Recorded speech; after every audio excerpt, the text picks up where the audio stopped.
What is going on, y'all? Check me out here, and in today's video, we're gonna be discussing the new heat that Samsung unleashed. So they dropped a couple of new devices today, ranging from the new Galaxy Z Fold 4 to the Galaxy Z Flip, the Galaxy Buds 2 Pro, and a new Galaxy Watch 5. But what I wanna focus on in my video is the new Galaxy Z Fold 4 and Galaxy Z Flip 4. Because those two devices right there, all right, so enough said, y'all. Let's get into it.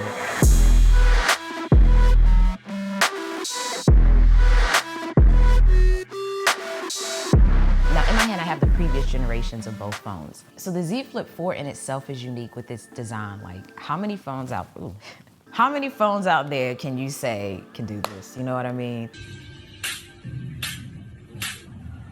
But the nice thing though here that they did with the design in this iteration is that it gave it a slimmer hinge, straightened edges with a hazed glassy back and metal frames along the side. It does come in a few colors, so you can choose from boar purple, graphite, pink gold, and blue. I think my favorite though might be the purple or the blue, but to me, honestly, they all look good.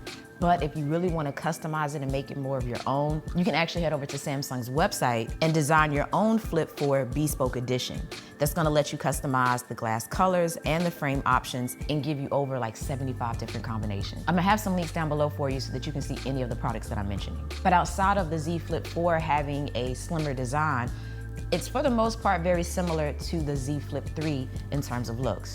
It has the same 6.7-inch AMOLED display, and on top of that, it has a 120 Hz refresh rate. Now the cover screen here, it is the same size as before, but it does offer some information that it didn't previously. And when it comes to the battery, this one has a 3700 milliamp battery, so I feel like it should be fairly good enough to get us through an entire day at least. And you're gonna want that, especially being that I feel this is a great phone for like content creators, vloggers, social media connoisseurs. Is that? Simply because of its compact design. It is a little bit thicker when you do fold it in half, but I just love this. And if you get the case that has the little strap here, it just makes it so much easier to hold and nicer to look at to me. It's with that folding design that gives you more options than your traditional candy bar phone, meaning a phone that looks like this. So when you have this option to bend it, you can take advantage of things like flex mode, so you can see content at the top with controls at the bottom, or you can have a nice kind of built-in stand when you're video chatting or taking selfies and videos. So it ultimately gives you another level or way to create and be creative without having a big device like the Fold, which we're gonna get to. That hurt my pinky. It also has fast wireless charging and power share, which is a really unique feature or cool feature to me that Samsung devices offer, where you can place another device that wirelessly charges on the back of your Samsung device and charge it. It also has IPX8 water resistance, and it ships with Android 12 One UI. Now, when it comes to the buttons, you have your fingerprint sensor along the side, volume controls along the side there as well. On the back, you have two lenses. So you have a 12 megapixel ultra wide camera and a 12 megapixel wide camera. And then along the front, you have your 10 megapixel selfie cam. But all in all, the new Z Flip 4 looks great. It starts at $999 and it's available for pre-order today. Linked below. Y'all let me know your thoughts of the new Z Flip 4. Are you currently a Z Flip or Fold owner? And what do you think of this?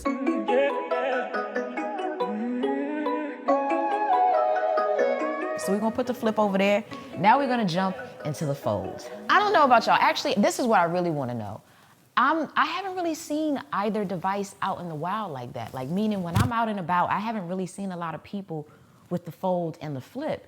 And maybe it's just my location. I'm based in North Carolina. I don't know, have y'all seen these devices out in the wild? The reason I ask is like, this is a solid phone. Both of them are, but the Fold is just different, y'all. Like, this is the type of phone you pull out and you're gonna turn heads. Like, people are gonna inquire about it because, like, look at this. Like, I'm actually reading my notes, okay?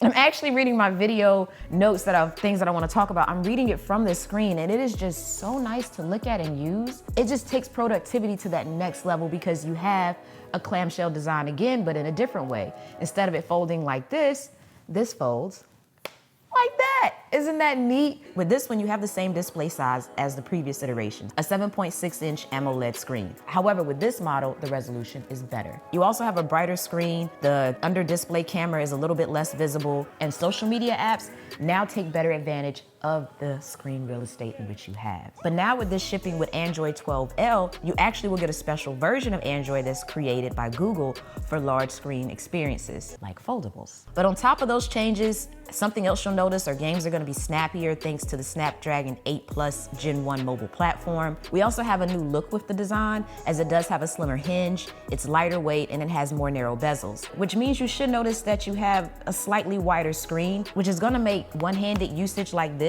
a little bit easier and feel more natural, because that's something that I will say with the Fold.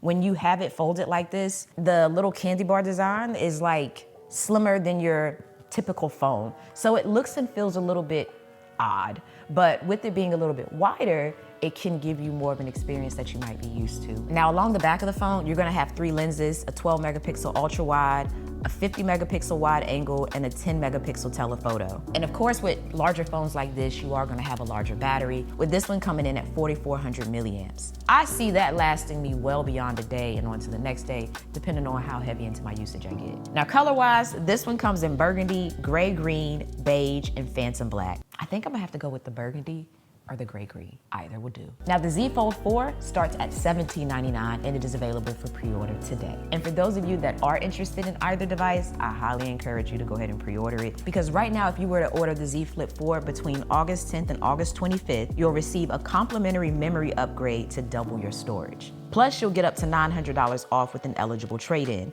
and a silicone ring case or strap case. And for those who are more interested in the Z Fold 4, you would receive a complimentary memory upgrade up to $1,000 off with an eligible trade-in, and a standing cover with pen case along with the $100 Samsung credit. So if you're eyeing either one, yeah, you might want to pre-order. But I'm personally excited to test these devices out. We are entering Techtober, y'all. We are getting to that point where we are going to be flooded with new forms of tech. So make sure you're subscribed. Follow me on IG so you can stay updated on what's going on behind the scenes and when more content is coming. But I'm not going to ramble anymore. That's all for this one. As always, thanks for taking the time out to let me tech you out.